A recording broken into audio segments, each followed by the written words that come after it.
শতকের দিকে মানে যখনকার সময় রেসিং সেক্টরটা আস্তে আস্তে ডেভেলপ হওয়া শুরু হয়েছে, ঠিক তখনকার সময়ে এই জান আরদেন যে ব্যক্তিবর্গ রয়েছে তার কবুতর তখনকার সময়েই মেসির এক্সট্রিম লেভেলের লং ডিস্টেন্স থেকে কামব্যাক করতে পারতো। আর যদি কোনো ব্রিড অল্প সময়ের ভিতরে অনেক বেশি জনপ্রিয় হয়ে ওঠে এবং নামটা অনেক তাড়াতাড়ি ছড়িয়ে যায় সমগ্র কবুতর প্রেমীর কাছে, সেই কবুতরের ব্রিড নামই হচ্ছে জান আরদেন, যেটা এখন অনেকের মুখে শুনতে পাওয়া যায় না বললেই চলে। নাম ডাক শোনা যায় না তা তো অনেক দূরেরই কথা, বর্তমান সময়েও এই জান আরদেন ব্রিডটা কিন্তু সবার কাছে অ্যাভেলেবেল নেই। জান আরদেনের কবুতরের বলা হয় কবুতরের চোখের রাজা অথবা কবুতরের চোখের মণি।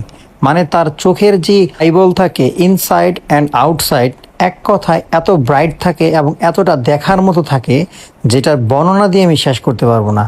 ভালো করে পুরো ভিডিও মনোযোগ দিয়ে দেখুন এবং জান আরদেন সম্পর্কে ছোট্ট একটা গল্প শুনুন। থেকে স্পেশাল বিষয় হচ্ছে তার চোখ। রেজাল্ট তো রয়েছে, কালারও রয়েছে, মানে কবুতরের যে কালার থাকে, কিন্তু সব থেকে আকর্ষণীয় বিষয় হচ্ছে এই কবুতরের চোখ। আর দিন যে ব্লাড নামকরণ করা হয়েছে, মানে কবুতরের একটা ব্লাড লাইন, তো সেই নামটা মূলত একজন ব্যক্তিবর্গের, আর তার নাম অনুসরণ করে এই কবুতরের ব্লাড লাইনের নামকরণ করা হয়েছে জান আরদিন। এবং তার মধ্যে যথেষ্ট পার্থক্য রয়েছে অন্য